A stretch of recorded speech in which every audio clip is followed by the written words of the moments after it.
Hello, and thank you for tuning in to Southeast Media Sunrise, dedicated to giving a voice to authors of all genres. I'm your host, Jodi Hockinson. Joining us remotely by phone is Elizabeth Rossi, author of the textbook, Tips, Quips, and Scripts to Help You Text Better. Elizabeth Rossi is a professional writer and a cum laude graduate of the University of Pittsburgh, studying technology and written communications. She has written over 80 guides and manuals, feature-length screenplays, television pilots, and countless online articles covering an array of subjects. The mediums and topics of writing, which continue to expand, give a breadth and depth to her communication style. Elizabeth is happy to teach and share this knowledge with others to help people improve their own communication skills and express their ideas, feelings, and emotions in the best way possible. Welcome, Elizabeth, and thank you for joining us today. Thank you for having me, Jodi. My pleasure. So tell me about your book and why you wrote it. Well, the book itself, I wrote it mainly because I got my mom a smartphone a couple years ago for Christmas. And she kept calling me, asking me how to do everything on the phone, how to text, how to save pictures, how to, So I started writing all of that down and for her, and then I was thinking, like, there's probably a market for this out there, other people who could use this information. So and then I thought of the name, the textbook, and I was like, okay, now, I have to write this. That is a creative pun. Thank you. Yeah, really, once I started researching and getting into a lot of the impact that texting has had on society and as, on humankind, really, I started realizing that there's a real need for this out there. There's, people are feeling more and more disconnected, but in our hands, 90% of the day is this little device that we can use to connect with virtually anyone in the world. And, but maybe we just need some help on how to connect. So that's really, what I try to cover in the book is how to communicate better via texting, because there's so many pitfalls and so many, complications that can come out of texting poorly. So. Yeah, the worst thing you want is a text war or an email war. Yeah, and it's so easy to happen because, I forget which chapter in the book, but it mentions that, we as humankind have evolved our communication skills to be like 90-some% where it's not the words that we use. Like it's our body language, our facial expressions, our the tone of our voice, and our inflections and how we're saying things. And it's really not in the words.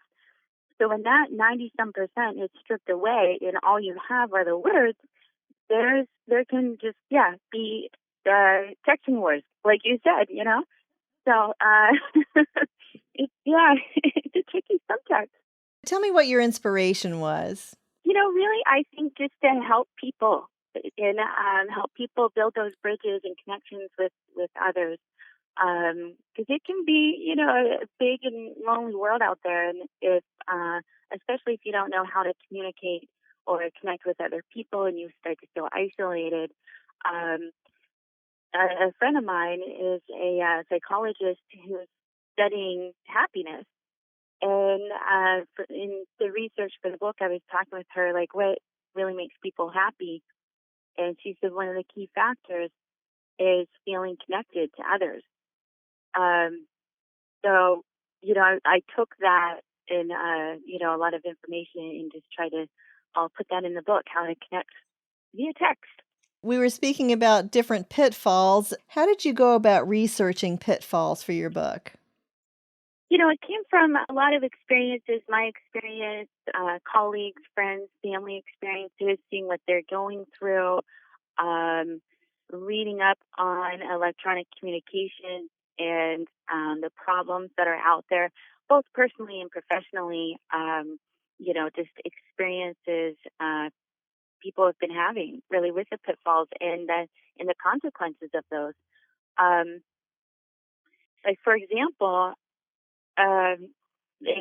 there's a customer in my research, there was a customer that I had interviewed, and the salesperson, this is in like a business context, but the salesperson kept, reaching out to the customer with this new product and wanting to get together to demo the product and let me tell you about it. And so after a few messages, the customer got back to the salesperson and said, "No, thanks, I'm not interested."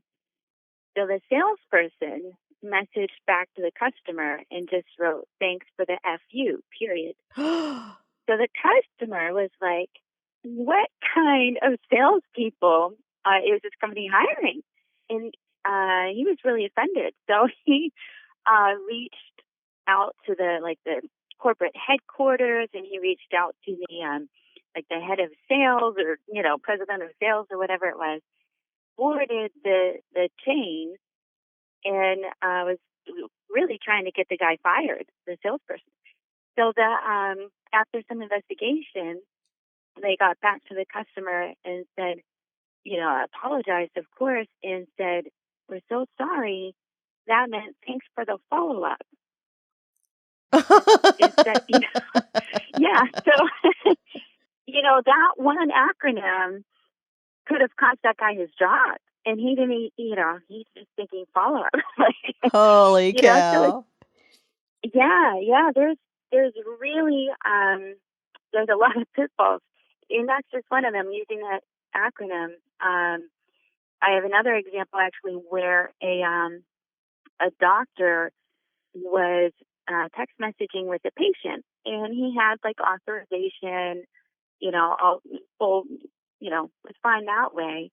The patient had, reached back to the doctor with some, questions on treatment.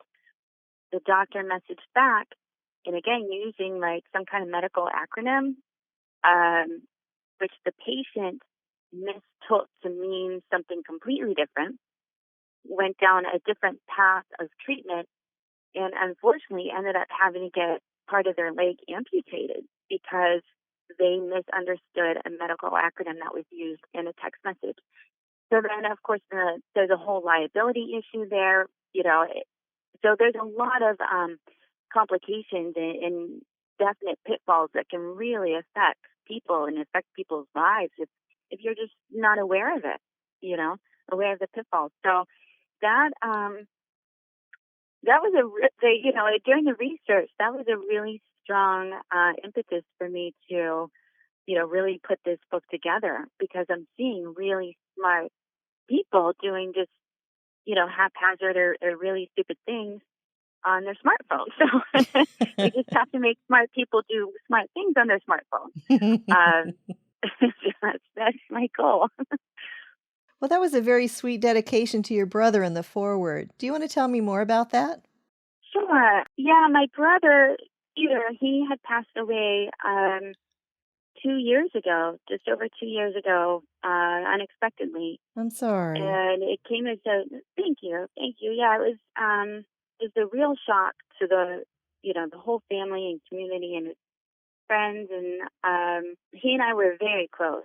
I remember he was the first one who taught me how to write anything, which was my name on the way to Aw. kindergarten, Mhm. using like Crayola crayons. So I really just wanted to memorialize him in that moment, and yeah, yeah. So hopefully he's looking down and with some pride. That's so touching. Can you give our listeners one or two tips that everyone can start doing today to help them text better? Sure.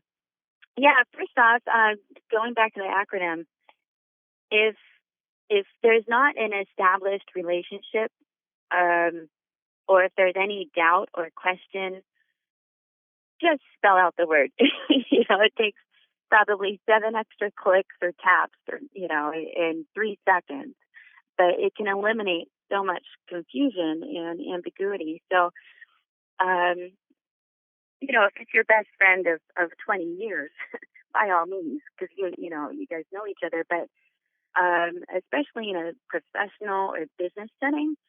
I do not recommend using acronyms at all for those two, reasons that I shared earlier. Um, so that would be one tip. Even taking the common acronym LOL, and this is in the book, there's, depending on where you are in the world or your industry that you're in, it can have over 100 different meanings. So some people, I feel like here in Los Angeles, when I use it, I mean laugh out loud. But I know lots of laude is also a very common one. But if you're in Louisiana, there's a group down there of women that call themselves the Ladies of Louisiana. So they sign their texts with LOL. Or in insurance or, accounting and in legalese, there's a loss of liability. So if you're talking with your, insurance agent or accountant, uh, that LOL could mean that. So, so I feel like definitely texting tip number one would just be to spell out the acronyms to avoid confusion. That's a very, very easy thing to do that people can do. I think as a second texting tip, one of my favorite things that that I like to do, and this is in the texting basics chapter, um, is just to schedule text to send in the future. Like for example, if you have a friend who's going on a job interview next Tuesday or something, you can schedule a text to send them that morning, Tuesday morning, schedule it ahead of time, and just saying, hey, good luck today. Let me know how it goes. Because, life happens, and sure, that Tuesday morning I want to send that text, but we get caught up, we get busy with our lives. So I'll schedule little messages like that as a way just to, reach out to someone and encourage them. And that way I know for sure that it's going to be sent, and I don't have to worry about it Tuesday morning to remember, oh, I have to text my friend Julie for her job interview.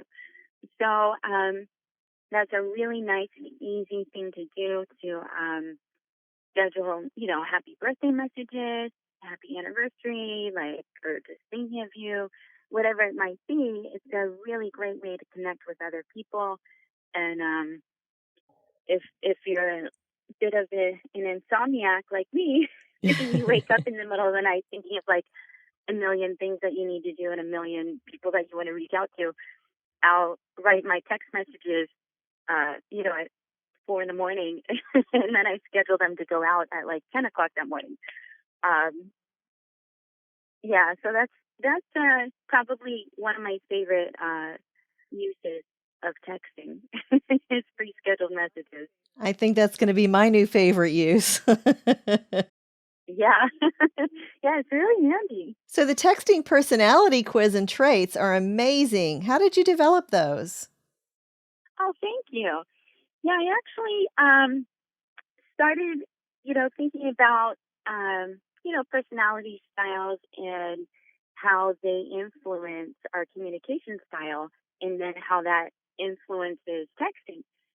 Um, so I researched one of the initial people who developed the personality traits and characteristics was Hippocrates back in ancient Greece. And he came up with the four temperaments, and then he tied those four temperaments with, earth elements and bodily fluids, and had everything kind of coordinated together there. So a lot of the personality tests of today got their start actually from all this research that Hippocrates did. So I looked into that, and then I looked at how that changed and developed since then, of course, and then tweaked that pretty much for use with technology and use via texting. So there's the four styles, and there's the quiz in there that people can take and determine their dominant texting personality that they have.